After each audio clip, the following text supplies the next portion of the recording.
ಬೆಂಗಳೂರು ಗ್ರಾಮಾಂತರ ಲೋಕಸಭೆ ಚುನಾವಣೆಯಲ್ಲಿ doctor CN Manjunath ಅನ್ನುವಂತಹ ಹೆಸರಿನ ವಿಚಾರ ಏನಿದೆ ಭಾಳಷ್ಟು ಚರ್ಚೆಗೀಡಾಗ್ತಾ ಇದೆ. ಯಾಕಂತಂದರೆ ಅದೇ ಹೆಸರಿಗೆ ಹೋಲುವಂತಹ ಇಬ್ಬರು ವ್ಯಕ್ತಿಗಳಿದ್ದಾರೆ ಅನ್ನುವಂಥದ್ದು. ಸೊ ಎರಡನೇ ವ್ಯಕ್ತಿ ಯಾರಿದ್ದಾರೆ ಅವ್ರು ನಮ್ಮ ಜೊತೆಗಿದ್ದಾರೆ, ಬಂದು ಮಾತಾಡೋಣ.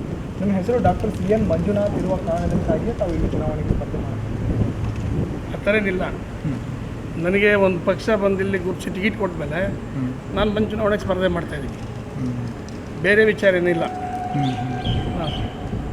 ಸೊ ಇವಾಗ ತಮ್ಮ ಹೆಸರಲ್ಲಿರುವಂತಹ ಡಾಕ್ಟರ್ ಅನ್ನುವಂತಹ ಬಿರುದೇನಿದೆ ಅದು ಯಾವಾಗ ಸಿಕ್ಕಿರೋದು? ಸತತವಾಗಿ 30 ವರ್ಷಗಳಿಂದ ತುಳಿತಕ್ಕೆ ಒಳಗಾದ ದುರ್ಬಲ, ದಲಿತ, ಹಿಂದುಳಿದ ಅಲ್ಪಸಂಖ್ಯಾತರ ಪರವಾಗಿ ಕೆಲಸ ಮಾಡ್ಕೊಂಡು ಬಂದಿದ್ದೀನಿ. ಹಂಗೆ ಅದನ್ನು ಗುರುತಿಸಿ ನನಗೆ ಡಾಕ್ಟರೇಟ್ ಸಿಕ್ಕಿರೋದು. ಅದು ಯಾವ ಯೂನಿವರ್ಸಿಟಿ? ಅವ್ರು ಯಾವ ಯೂನಿವರ್ಸಿಟಿ?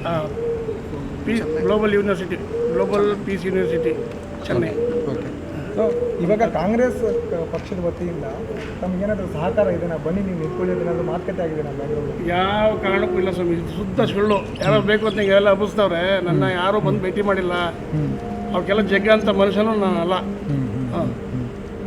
ಸೊ ಬೆಂಗಳೂರು ಗ್ರಾಮಾಂತರ ಲೋಕಸಭೆಯಲ್ಲಿ ಈಗಾಗಲೇ ಭಾಳಷ್ಟು ದೊಡ್ಡ ಮಟ್ಟದ ಸ್ಪರ್ಧೆ ಇದೆ. ಅಂಥ ಸಂದರ್ಭದಲ್ಲಿ ತಾವು ಇಲ್ಲಿ ಸ್ಪರ್ಧೆ ಮಾಡಿದ್ರೆ ತಮಗೆ ಮತ ಬೀಳುತ್ತೆ ಅನ್ನೋದು. ಯಾಕಂದರೆ ಈ ಲೋಕಲ್ ಆಗಿ ಆಗಿರ್ಬೋದು, ಸ್ಥಳೀಯವಾಗಿ ಇದ್ದೇ ಇರುತ್ತಲ್ಲ. ಸೊ ಹಾಗಾಗಿ ಸಪೋರ್ಟ್ ಸಿಗುತ್ತಾ ಅಂತ. ಈಗ BJP ಅವರಿಗೆ ಮತ್ತೆ ಬೀಳ್ತಾರೆ ಅಂತ ಹಾಕವ್ರಲ್ಲಿ ಮಂಜುನಾಥ್ ಅವರು.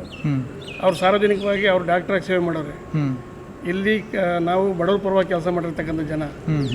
ಇಲ್ಲಿ ಬಹುಜನ್ ರೋಟು, ದಲಿತ ರೋಟು, ಅಲ್ಪಸಂಖ್ಯಾತ ರೋಟು ನಮಗೆ ಬೀಳ್ತವೆ. ಯಾಕೆಂದ್ರೆ ನಾನು ಬಹುಜನ್ ಸಮಾಜದಲ್ಲಿ ಕೆಲಸ ಮಾಡ್ಕೊಂಡು ಬಂದಿರ್ತಕ್ಕಂಥ ಮನುಷ್ಯ.